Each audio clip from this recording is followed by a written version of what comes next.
The 2012 Moran Prizes, the world's richest, were awarded this week, with the winners continuing to stretch the boundaries of art and imagination.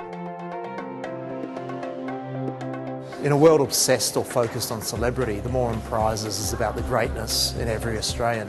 What that means is that we've had such extensive engagement with all levels of society, starting with the kids, starting with remote and rural and Indigenous children, up to artists, photographers, you name it. And that's what really differentiates the prize in 2012 from not only other years but also other prizes, other competitions, other art mediums. It's amazing. It's very diverse. All different types of paintings.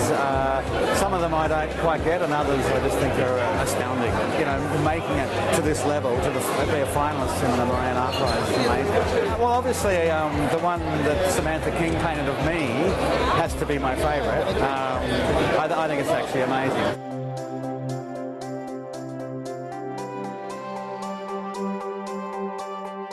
It's hard to know how to feel about winning the Moran Portrait Prize. I never thought I'd win twice, so this time I never really dreamed of it. It's a strange feeling of kind of knowing you've made a good work, and I was happy to be in the conversation with the other portraits in the room, but then to win it is strange.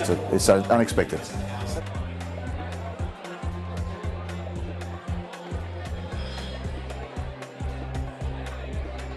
I did something interesting with this year's prize. I decided to democratise the prize. And that is, I split it, the $100,000, into 4 separate $25,000 first prizes.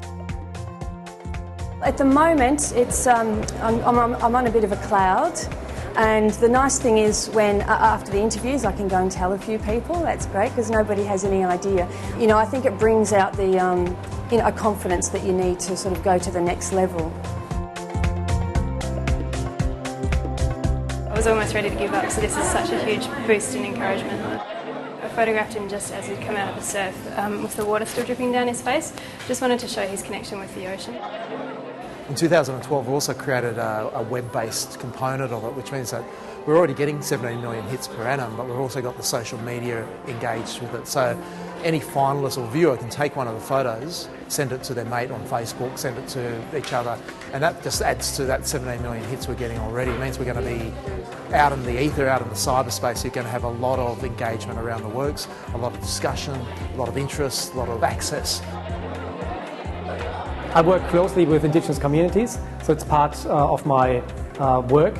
I have an ongoing relationship with Indigenous communities in Western Australia, in the Pilbara region, where we did this tour actually, Manti Warajanga, and this is part of this project. I think it's a great opportunity to actually show the work, to bring it to people, and yeah, it's a great honour to be selected as one of the joint winners.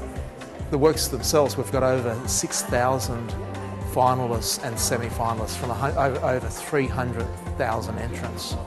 So those 6,000, they're already being acknowledged through just being selected as a semi-finalist or finalist. And again, the activity or the engagement or the interest that's going to be stimulated by those works and by people sharing it with their mates or other people looking at it from a school point of view or from an artist point of view, from a photographer point of view, just really adds to the hype, really adds to the energy that this prize is creating. If I had to give advice to someone, I'd say just do what you like. Don't try and take a photo to impress someone else, and hopefully it'll work out for you.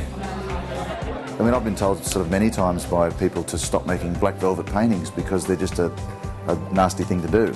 And I've had a few of them apologise to me since the first Moran Portrait Prize. I might have a few more apologies this week, but you just have to stick to your guns and plug away. Trust your instincts. The first time I won the Moran Portrait Prize, I knew I'd made a painting that I was happy with, and but you never think you're going to win. The prize is really morphing into a currency that's relevant over the last 24 years, and you look at the type of works that are being entered into the competition. They're really about Australians, they're really about Australians expressing the expression of themselves, of their communities, of their families. So it's really exciting. It's a good time to be in the arts, it's a good time to be Australian, it's a good time to be seeing what's going on around us.